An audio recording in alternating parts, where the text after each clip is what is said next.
Most SaaS companies either rely entirely on outbound referrals or they've tried ads, they've gotten no results, and they've just written them off completely. But here's the thing I need you to understand. Once you crack paid ads the right way, you literally have the ability to turn $1 into 5, and you've essentially built a money machine for your business. The problem is most people never find the framework that actually makes it work. But that stops today, because in today's video, I'm gonna walk you through the exact paid ads framework I've used to generate $26 million in revenue and pipeline value for my B2B SaaS clients last year. So let's get right into it. All right, so first things first, before you run any paid ads, what is the number one thing that you have to do? You have to do market research. And so many people throw this term around so loosely, and they think that that's just, understanding what your competitors are running and then basically copying it. That's not what market research is, right? Market research is a couple of things. You want to understand what pain points your current competitors are using. What does their offer look like? And who are they targeting with their ads? Right? If you understand these things, you can start to reverse engineer exactly what it is that you should do within your ads and figure out ways for you to stand out. Now, this is a big caveat. You want to see how long, for example, these ads have been running, because this will tell you if they've been successful or not. It will give you a good understanding, right? You can't obviously know 100%, but if you see that the ads have been running for a while, you're going to understand that, okay, if these ads have been up, then that means that they must be doing well for the client that I'm looking at. So what you're going to want to do is check all ad libraries, find your competitors' ads, and find exactly what they're running. So you're going to want to check the top 3 for me that I always particularly check are going to be LinkedIn, Meta, and Google. And you can type in Google Transparency Center, Meta Ad Library, LinkedIn Ad Library. You can find just about any competitor. So take about 10 to 15 different competitors, and you're going to want to be able to look at these 10 to 15 different competitors and see exactly what they're running across these 3 different platforms, see where they're marketing on, and then see what their pain points, the offer, and the targeting is. Now, it's important for a couple of things, right? So first of all, if you see any ads that have been running long, you can say, okay, well, this person's been doing well with this type of market, with these type of pain points, these type of offers. So it gives you a grounds to start, right? Because when you're running ads for the first time, and I'm assuming this is the first time that you're running ads, you don't know exactly where to start. You don't know exactly what's working best right now in your market. And in order for you not to burn a whole bunch of capital, you can figure out a good starting point by looking at market research. This is the first thing that we do with our clients. Whenever we're onboarding a new client, we maybe haven't ran ads in that industry, we created an internal AI tool that scrapes all these different things, figures out the pain points, offers, and targeting, and then it gives us information to then be able to go and build on top of. And if you actually want access to that tool, there's a video that I have, I'll link it right here for you to be able to check out. It gives you a full breakdown on how to use the tool, and then you can actually use it for yourself. Anyways, after the market research is done, the next thing that you're going to want to look at, and this is like in tandem with this, is what we call your total addressable market, right? When you're running ads, a lot of people make the mistake of sometimes running ads when ads actually aren't suited for their business. So if your total addressable market is less than 5,000 total companies, then it'll be harder for you to run ads. It'll be nearly impossible for you to run ads and run ads properly if you're targeting less than 1,000 total companies. I've seen it done before and it can work. It's just that there's better strategies out there for you. So like paid ads wouldn't really be the strategy that I'd recommend for you. For example, if we get a client comes on to talk with us, I turn away a lot of people because I'm like, hey, your total addressable market is just way too small. And then your lead cost is going to be so big. Unless you have a super big marketing budget, you're not going to want to pay $1,500 per call or $2,000 per call, because you're going to have to spend a lot just to get one call through the door. So a lot of times, if you're targeting a smaller TAM like that, you're actually better off running more of like an ABM approach or a personalized outbound approach, where you're a lot more targeted with who you reach out to, as opposed to doing Meta or Google or LinkedIn ads. So once you understand, okay, I have 5,000 companies I could target, boom, that's enough companies. I know that I can then pick an ad platform that I want to go ahead and market on. So the top 3 ad platforms that most SaaS companies are going to be on are LinkedIn, Google, and Meta. Some people are going to run on TikTok / YouTube, but I would just stay away from those, especially if you haven't gotten these other channels to be profitable. Then you shouldn't go to TikTok or YouTube. You're just not as proven, and it's really just going to be more of a guessing game for you. So my recommendation will always be, if you have 5,000 total companies to go after and you have a good offer and a good product, then you should always market on Meta. Now, there's a caveat here. If you are targeting, for example, the enterprise space solely, right? Say like you're like, hey, I just work with enterprise customers. They have to do above, let's just say $500 million. That would be one time that I would consider running on LinkedIn. So that's if you have above 10, 5,000 total companies. Because if it's more enterprise B2B, like where it's not SMB or even mid-market, then I would lean a little bit more towards LinkedIn just because of the fact that the targeting is better on LinkedIn. You can get really granular with it. You can get really granular with the targeting on Meta, but just for the sake of this, I would recommend if, for example, someone came to me and they're like, hey, I only want to talk with people that are above $500 million in annual revenue, that company size, I'd say, hey, your best bet's actually probably LinkedIn.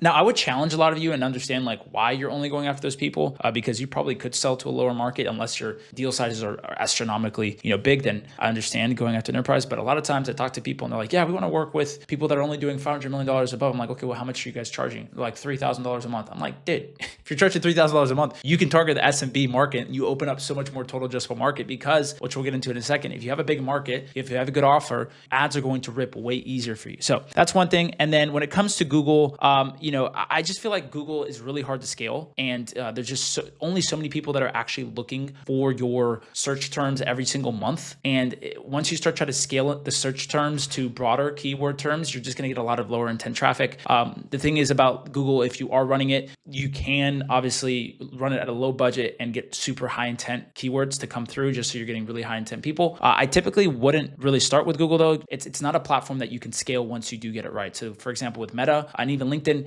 when you do get the numbers right and you do get the messaging that's hitting, it's a lot easier for you to scale. You just throw more ad spend behind it, where you can't really do that with Google. So now that we've understood the market research, TAM, and the platforms, I'm going to go show you guys exactly what you should be doing if you're running either on Meta or LinkedIn.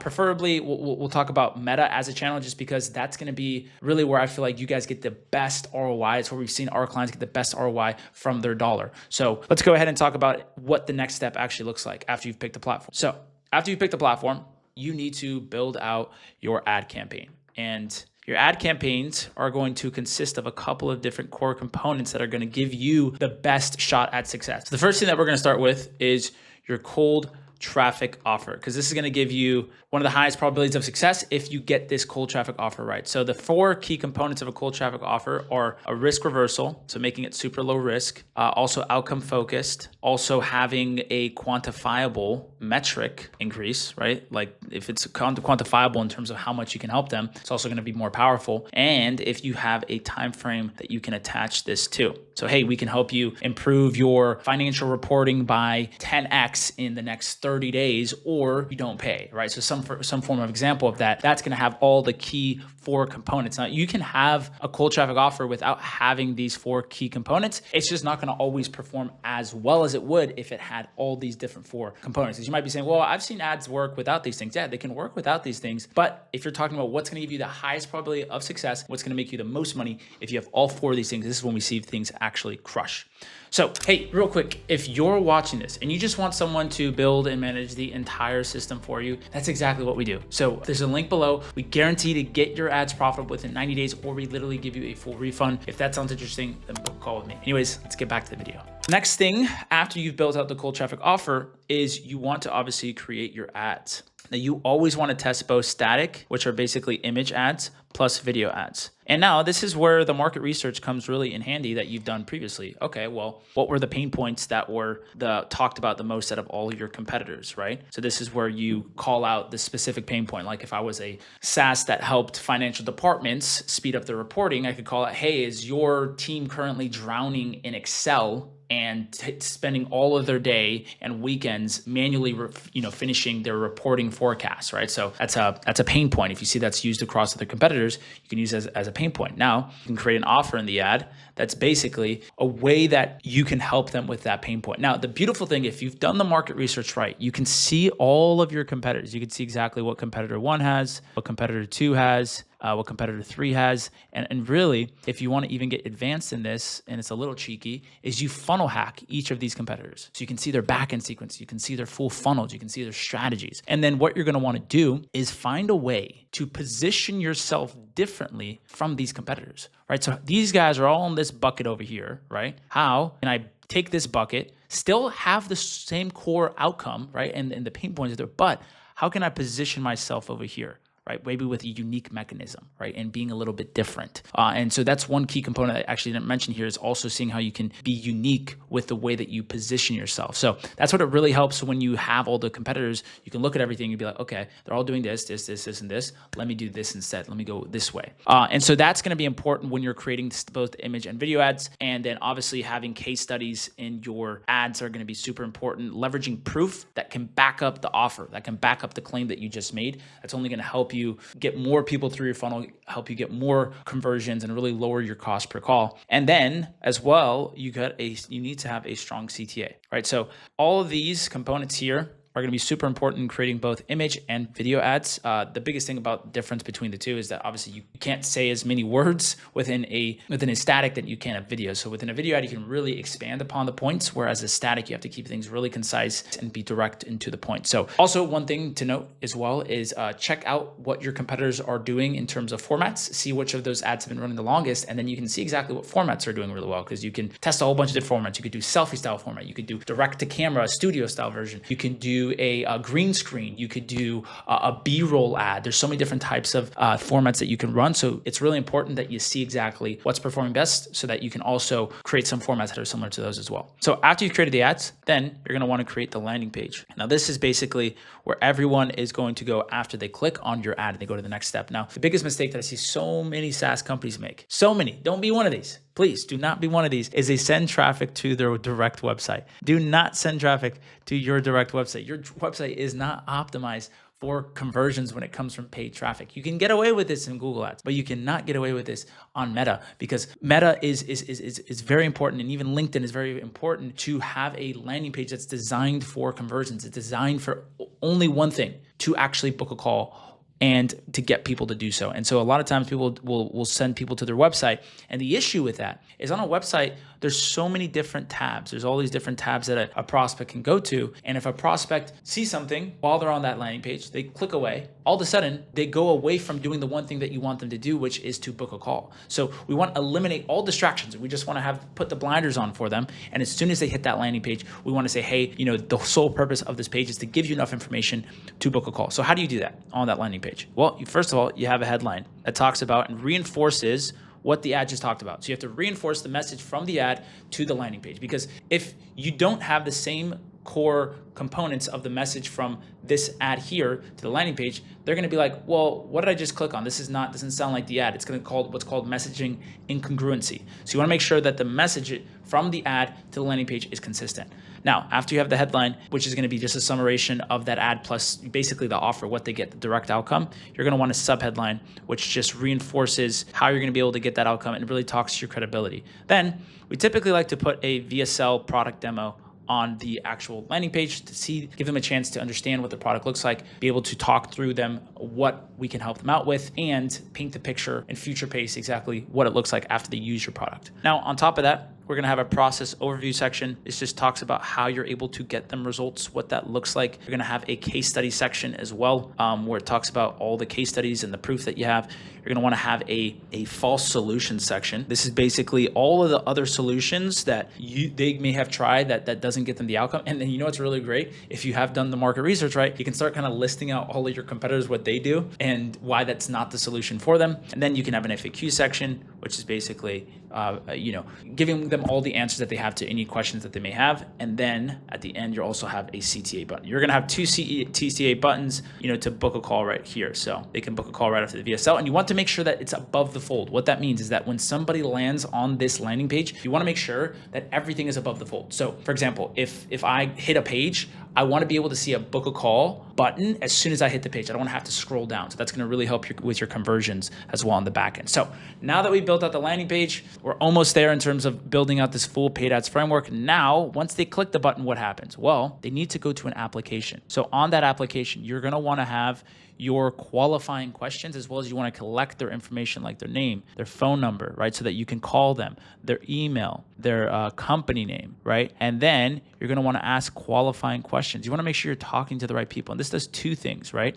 If you have the right qualifying questions, first of all, you're going to train the pixel on the right people. So the people that are coming through the funnel, you're going to say, hey, Meta, hey, ad platform, these are qualified leads. Now I can send you back this data go find me more people like these people. If you don't have any qualifying questions, what happens, and why a lot of people will talk about really bad leads, or hey, I've got, I tried running ads, I got these garbage leads, or dumpster diving leads. It's because of the fact that their pixel conditioning is all out of whack. You want to make sure that you're training your pixel on the right people. So that's what these qualifying questions are. The second thing is they allow your team to only talk to qualified people. If you're only talking to the right people, you're not going to be wasting time, spending time with unqualified people. So super important. You have those qualifying questions. After they answer yes, they go to the next page. Then they're going to go to a booker, right? We use Calendly. There's iClosed as well that you can use. You don't really have to, matter exactly which one you use. I would stay away from like HubSpot Scheduler or even Zoom Scheduler. There's just a lot of bugs and issues with those. I would stay with these two. These are the most popular within the industry. Then they book a call. Now, boom. Okay,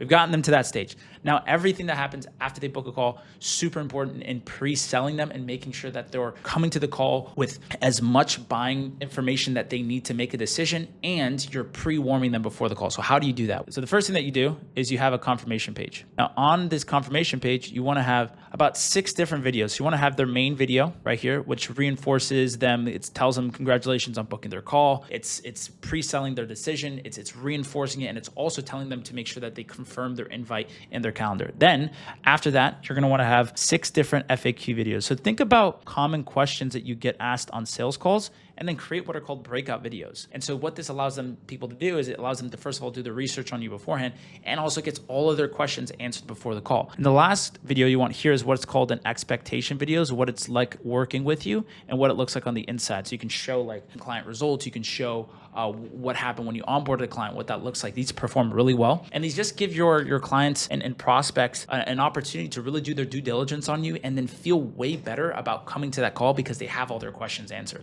So after the confirmation page, you're also going to want to pair this with a email sequence that reinforces everything inside of these videos. So big thing about these videos, not everyone's going to always watch them. So you're going to want to create a 1 to 6 step email sequence, that you can send out prior to the call that goes out automatically, that points people back to each video, and that also points them back to the videos as a whole, as well as continues to pre-sell them. On top of this, you're going to want to also do manual reach out. So this is, there's a lot of what we call sales reps who don't want to follow up with their leads, but this is really important. You as a founder, you as a sales rep, you need to follow up with your leads and need to do so personally, right? So if you can have someone book a call with you, right? And you can look at their website, see exactly what they do, see their job title, and you can personalize your first message that you send them as an SMS, or you can call them, right? You should be calling them as soon as they opt in within 5 minutes. That's going to be your biggest, highest point of leverage, right? That's going to really help you. So you can, first of all, call them as soon as they book a call. Hey, John, I just saw that you booked a call on my calendar at Thursday at 2 p.m. First things first, just want to make sure that came through on the calendar on your end. Okay. I know sometimes it gets caught in spam.